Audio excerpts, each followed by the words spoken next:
Welcome to this review of Sarova Whitesands Beach Resort and Spa. This is a 24-acre 5-star property incorporating a private beach, 5 swimming pools, 5 restaurants and 340 rooms to choose from. Whilst we are welcomed to the hotel by these unique characters, this review will focus on the accommodation, a mini tour, the beach and swimming pool area, Wi-Fi, food, service and entertainment.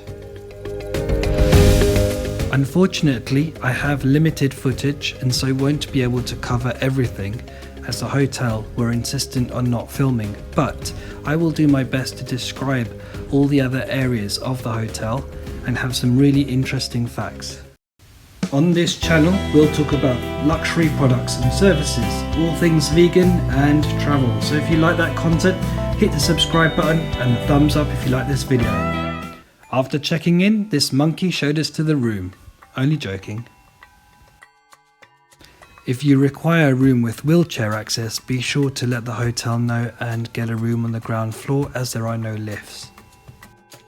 There are 3 stories and our room was on the 3rd floor, 3050. As you walk in, the first thing you notice is the size of the room, but it is a suite, so it's expected. Didn't get a shot of the safe, but it's worth noting it's huge. You can probably fit several laptops in there vertically, along with iPads, phones, keys, mobiles and money. Each room has a mini bar. And in the minibar you should get 2 cans of Coke, Sprite and Fanta and 2 packs of cashew nuts. These are all complimentary and they replenish these every 3 days. This is a huge bathroom. It's got a bathtub, his and her sinks, toilet and a separate shower which is also huge. You've got some other basic amenities, hairdryer, shaving mirror and these little bits which are toothbrush, vanity kit, shaving kit, shower cap.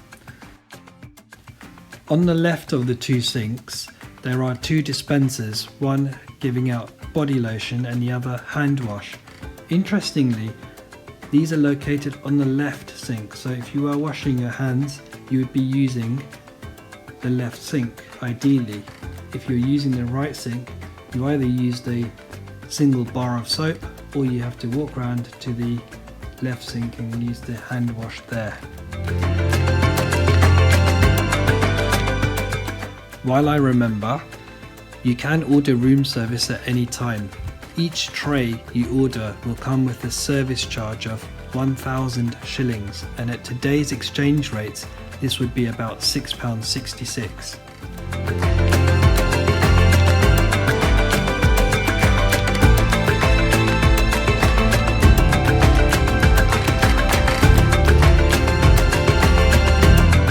Let's now look at my balcony. It is absolutely huge. I've got a sea-facing room, so as you can imagine, the views are spectacular. Sorry about the shaky camera footage, but here's such a beautiful view. Imagine sitting up here in the evenings enjoying some nice cold beers.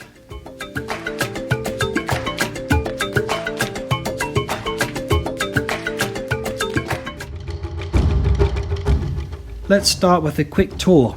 When you come down from your room, the first thing you see are these steps. This leads you to one of 2 of the buffet restaurants where you'd have your buffet breakfast, lunch or dinner. The second restaurant is just to the right, which we'll look at in just a moment. Both restaurants have a central area accessed by these 2 steps.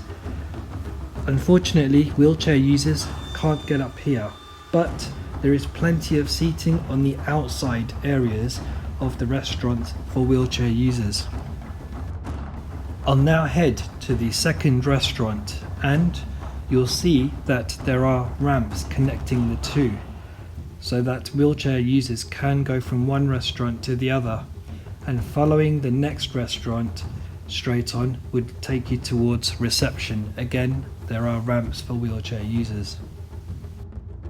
I can't show you the food as I just came after breakfast is finished, but straight on was where the food starts and goes all the way across on the left.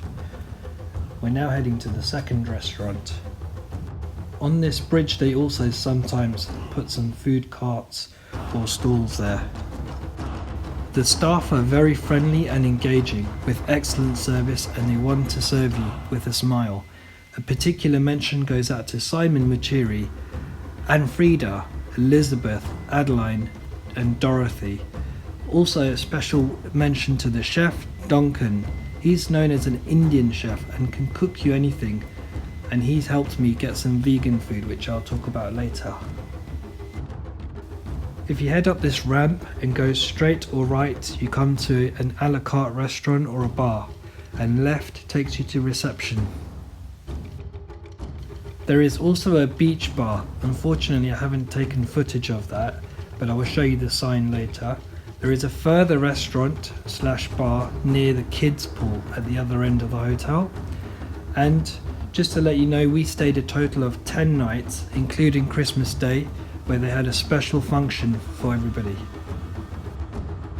You can access the beach via the beach bar, which I'll show you the sign now. There is also plenty of seating if you don't want to go to the bar. There are mini waterfalls and ponds everywhere with beautiful fish, which makes it a very relaxing place to sit and chill out. Moving away from the fishes to now looking at the beach. This is the view from the Coco Beach Bar. This beach is located on the north coast of Mombasa. From here, it looks beautiful. Let's take a closer look. I really liked walking in the sand and at the edge of the water. The water was very warm and the sand was very soft and white. But look at the amount of seaweed. If you were to swim in this, it would just feel like there's fishes or creepy crawlies playing with your feet all the time. It was just too much seaweed for us to swim in. The hotel says that they do clear it pre-pandemic, but not anymore. So I prefer to swim in the swimming pool. You have a choice of an adult swimming pool and also kids pools. One of the most shocking aspects of this 5-star hotel was the poor Wi-Fi. Whether I was in the lobby, in my room, or just around one of the restaurants / beach bars, the Wi-Fi was bad. Only in the main dining halls the Wi-Fi seemed to be okay, but it was very difficult to stream or download content. If you have dietary requirements like me, I'm a vegan, make sure you tell the chef in advance so they can prepare special food. I noticed that I have the same dishes quite often: rice, mung and cauliflower curry. These were repeated often. You can sometimes order specific dishes, but towards the end I started just to grab things from the buffet which were suitable for vegan. As mentioned, we stayed on Christmas Day, and here's the Christmas party. I did want to show this, and Whitesands staff did say take photos and videos on the night, but now it transpires I can't share them. While you enjoy these scenes, I'll take this opportunity to sum up my experience, starting with the accommodation.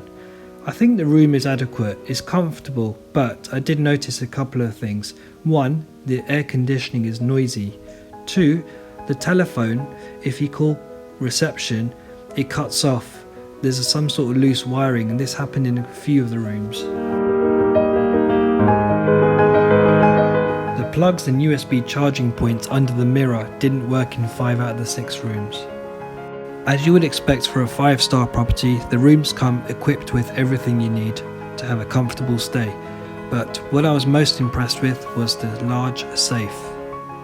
I therefore give the room an overall rating of 3.5 out of 5. In terms of the facilities, there was a pool table, but unfortunately I had to lift the table from both ends to get the balls out. There was also a gym, which I didn't visit, and there are a number of pools. What I like is there are pools just for adults and there are pools just for kids or adults. With the exception of the 2nd and 3rd floor, wheelchair users can access pretty much all the restaurants, the beach and the beach bars on the ground floor. But I would say the hotel in general needs modernisation, and with that I would hope they incorporate a lift giving wheelchair users more accessibility. With the modernisation, I would also hope that the Wi-Fi would improve, as like many of you, I rely on WhatsApp calling to my friends and family, and this was proving to be very difficult with my new iPhone X. And finally, the hotel must clear the seaweed away from the beach so that everyone can enjoy it. Based on this, I'd give the overall facilities of the hotel a 3.5 again. Moving on to service, I wouldn't be able to fault the service at all. They really try hard to please you and serve you well. This is a straight 5 out of 5. Finally, this brings us to food. Now, whilst we appreciate that the chef made us some special dishes, being vegan, this is expected from a 5-star hotel. It was, however, disappointing to see that many of the items on the buffet would contain butter and not suitable for being vegan. And at the same time, the dishes prepared by the chef quite often were repeated, such as the rice, mung, and the cauliflower curry. This can also raise questions about how fresh the food was, and therefore overall I would give the food rating a 3.5 out of 5. This gives the hotel an overall score of 15.5 out of a possible 20, i.e., in my view, it's probably viewed as between a 3.5 to 4-star hotel at this point in time. This brings us to the key question: would I stay here again? I would, but before I do, I would probably try some of the other 5-star hotels, both on the north and south coast of Mombasa. That's it from me. Well, I hope you enjoyed this review, and if you like this video, please give it a thumbs up and hit the subscribe button.